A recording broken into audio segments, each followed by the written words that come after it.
శ్రీమాత్రే నమః.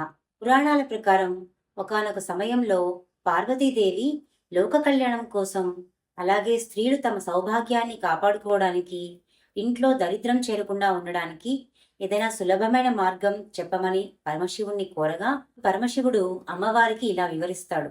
దేవి, సముద్ర మథనంలో అమృతం కంటే ముందు లక్ష్మీదేవి ఉద్భవించింది. ఆ సమయంలోనే లక్ష్మీదేవి అంశతో తాంబూలవల్లి అంటే తమలపాకు చెట్టు కూడా జన్మించింది. తమలపాకులో ముక్కోటి దేవతలు నివసిస్తారు. ఎవరైతే తమలపాకును పీఠంగా చేసి దానిపై దీపాన్ని వెలిగిస్తారో ఆ ఇంట్లో నేను, అలాగే లక్ష్మీదేవి కూడా స్థిరంగా నివాసం ఉంటామని పార్వతీదేవి అమ్మవారికి సాక్షాత్తు పరమశివుడే రహస్యంగా ఉపదేశించాడు. ఆ తర్వాత అమ్మవారు ఈ పూజ గురించి భూలోకంలో ఉన్న స్త్రీలకు, మునిపత్నులకు అందజేసింది. అందుకే ఈ పూజను సౌభాగ్యప్రదాయిని అని కూడా పిలుస్తారు. అంతటి మహిమాన్వితమైన తాంబూల గౌరీ పూజను మొట్టమొదటిగా ఎవరు ఆచరించారు? అసలు ఈ పూజను ఎవరు ఆచరించాలి? ఎప్పుడు ప్రారంభించాలి? ఎలా చేసుకోవాలో ఈ వీడియోలో పూర్తిగా తెలుసుకుందాము.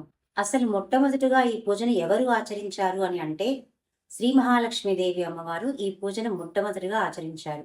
లక్ష్మీదేవి తన భర్త అయిన విష్ణుమూర్తి హృదయంలో స్థిరంగా ఉండడానికి, లోక కళ్యాణం కోసం మొట్టమొదటిగా ఈ తాంబూల గౌరీ పూజను ఆచరించింది. ఆ తర్వాత సావిత్రి తన భర్త ప్రాణాలను యముడి నుండి కాపాడుకోవడానికి కూడా ఈ తాంబూల గౌరీ పూజను ఆచరించింది.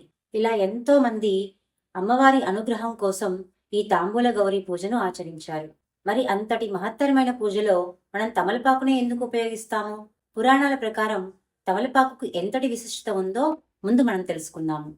తమలపాకు మొదటి భాగంలో ఇంద్రుడు, అలాగే శుక్రుడు వీళ్ళిద్దరూ ఉంటారు.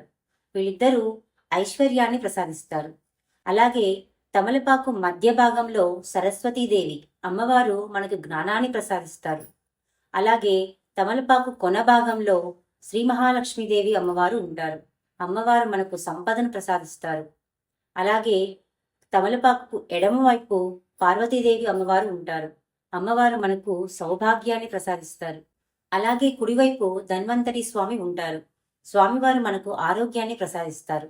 ఇన్ని విశేషాలున్న తమలపాకుపై దీపం పెట్టడం వలన ఆ దేవతలందరినీ ఒకేసారి ఆరాధించిన ఫలితం మనకు కలుగుతుంది. ముఖ్యంగా ఈ పూజను కుటుంబంలో భార్యాభర్తల మధ్య అనురాగం పెరగడానికి, ఎప్పటి నుంచో పెండింగ్లో ఉన్న పనులు పూర్తి కావడానికి, జాతకంలో కుజదోషంతో వచ్చే అడ్డంకులు తొలగిపోవడానికి, అలాగే ఇంట్లో ప్రశాంతత, లక్ష్మీదేవి స్థిరంగా ఉండడం కోసం ఈ పూజను ఆచరించవచ్చు. ఈ పూజను ఎప్పుడు ప్రారంభించాలి అని అంటే ఈ పూజను ఏ మాసంలోనైనా ప్రారంభించవచ్చు. ముఖ్యంగా కార్తీక మాసం, మార్గశిర మాసం, మాఘమాసం, శ్రావణ మాసం ఇలాంటి మాసాల్లో చేయడం అత్యంత శుభప్రదం. ఈ పూజకు ప్రత్యేకమైన తిథి కూడా ఏమీ అక్కర్లేదు. నెలలో వచ్చే అన్ని శుక్రవారాలు మంచివే. ముఖ్యంగా శుక్లపక్షంలో అమావాస్య తర్వాత వచ్చే శుక్రవారాలు మరీ మంచివి. విశేషంగా నెలలో వచ్చే పౌర్ణమి రోజున చేయడం వలన అమ్మవారి సంపూర్ణ అనుగ్రహం మనకు కలుగుతుంది. మరి ఈ పూజను ఏ సమయంలో ఆచరించాలి అని అంటే శుక్రవారం ఉదయాన్నే బ్రాహ్మీ ముహూర్తంలో నిద్రలేచి చక్కగా తలస్నానం చేసి ఇంటినంతటిని కూడా శుభ్రపరచుకొని అమ్మవారికి నిత్య దీపారాధన చేసుకోవాలి. ఆ తర్వాత అమ్మవారిని మనసులో ధ్యానం చేసుకుంటూ ఆ రోజంతా సాత్విక ఆహారం తీసుకోవాలి. శుక్రవారం సాయంత్రం సంధ్యా సమయంలో 6 గంటల తర్వాత ఈ పూజ చేయడం అత్యంత శ్రేష్టం. ఈ పూజకు ప్రధానంగా కావలసినవి తమలపాకులు. 2 మంచి తమలపాకులను తీసుకొని వాటికి కాడలు ఉండేలా చూసుకోండి. అలాగే ఎక్కడా చిరగకుండా ఉండేలా చూసుకోండి. ఆ తమలపాకులను శుభ్రంగా కడిగి వాటికి పసుపు, గంధం, కుంకుమ బొట్టుతో అలంకరించుకోవాలి. ఆ తర్వాత దీపారాధనకు 2 కొత్త మట్టి ప్రమిదలను తీసుకోండి. మట్టి ప్రమిదలు లేని పక్షంలో రాగి ప్రమిదలను కూడా ఉపయోగించుకోవచ్చు.